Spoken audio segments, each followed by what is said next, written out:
Y'all probably hear about this all the time. The do's and the don'ts of social media is not, but it does not hurt to hear it again, especially from a nurse educator. So stay tuned to listen to the do's and don'ts of social media, especially in today's climate.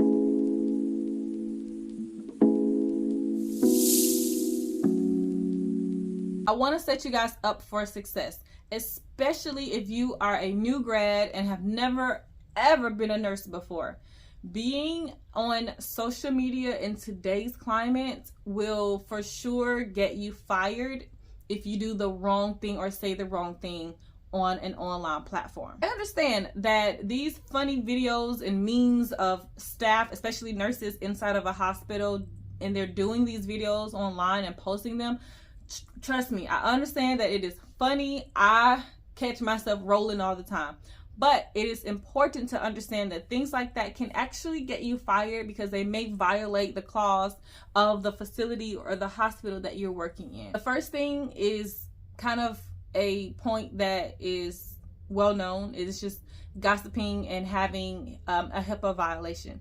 So what I mean by that is not just saying, hey, this is Shaquila, she's a patient here at so-and-so campus. She delivered yesterday a baby boy named so-and-so. She's in room so-and-so. She has a blood type of so-and-so.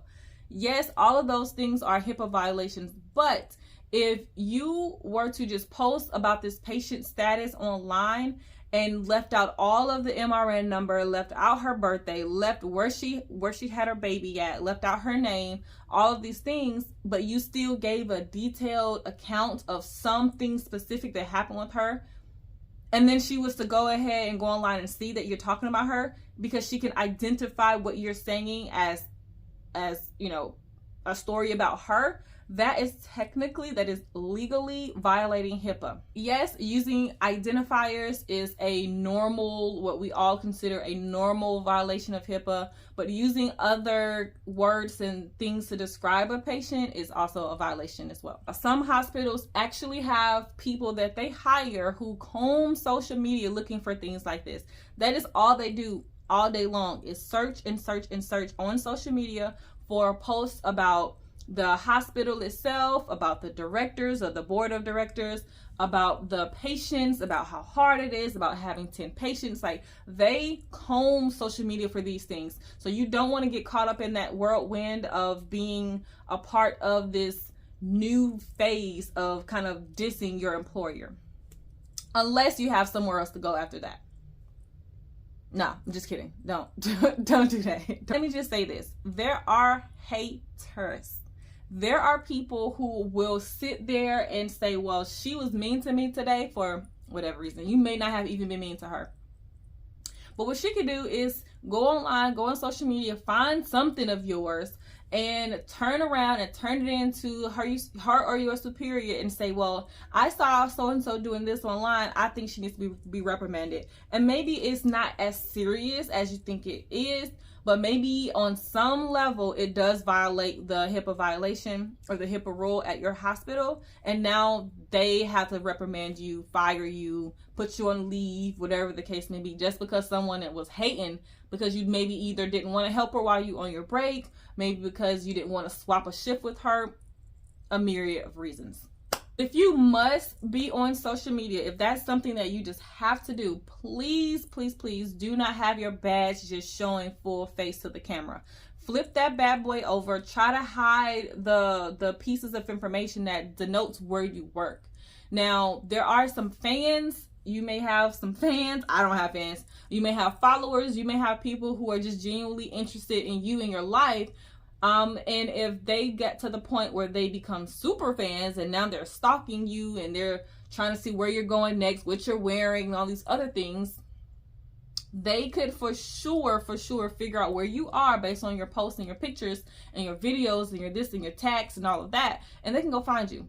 So, or there are people who truly want to hurt other people. So just try to minimize or completely, I would say, take out wearing your badge while you are filming for social media purposes. And I think the reason for this is because hospitals have this thing called like etiquette.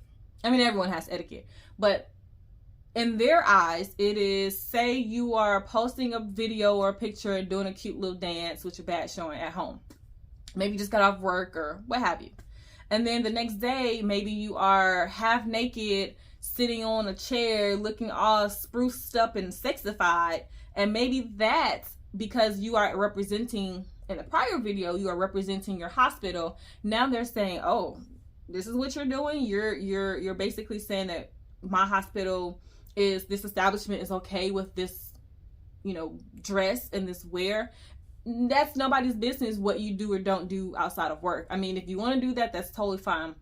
It is what it is. But how the hospital may see it, how leadership may see it, they may say, oh, this person likes to dress scantily clad on the internet, and then the next day they want to show our hospital when we don't stand for that. Or they might want to be online smoking marijuana. It could be a state that is that has marijuana that's legal, but maybe the hospital doesn't stand for the use of marijuana. Who knows?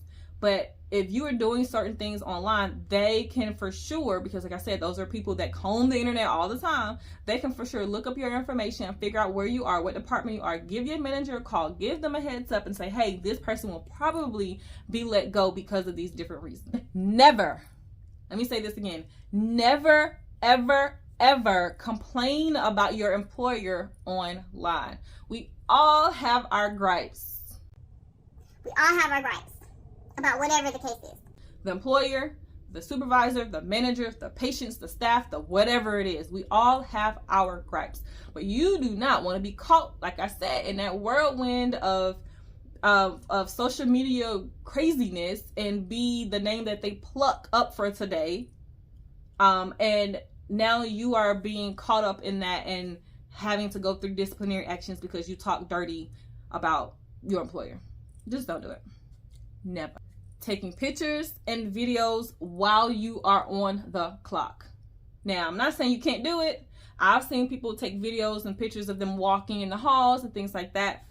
But maybe try to keep that at a minimum, because if it seems like you're always on social media posting about what you're doing at work, you never know if the picture you take is going to show something behind you or a patient behind you or whatever, and that in itself is violating rules, so just be mindful of taking pictures and videos of yourself for social media purposes. If you must recall a story of something that crazy happened at work, leave out all of the, like I said earlier, identifiers. Kind of make it like a story time type of vibe. Keep it very generalized. No specifics, no things that we could potentially trace back to a patient. Keep it as sterile as possible. All right, girls, guys, this is all I have for y'all today. But if you want more information on nursing, I have a video. I'll link it up here in the cards. It's about common mistakes nurses make. It's not that long, maybe 10 to 15 minutes, but I implore you to check it out. And I also implore you to go to www.frn.org. Help a sister out. Scholarship Foundation. We're giving away, count it, $10,000, $1,000 to each nursing student who have just been accepted into a nursing program here in the state of Georgia. Women of color, this is what we're here for. We are here to support and uplift our young women of color. But hey, we cannot do this without you guys. Please go over to the website, www.frn.org, and I will see you in this video next.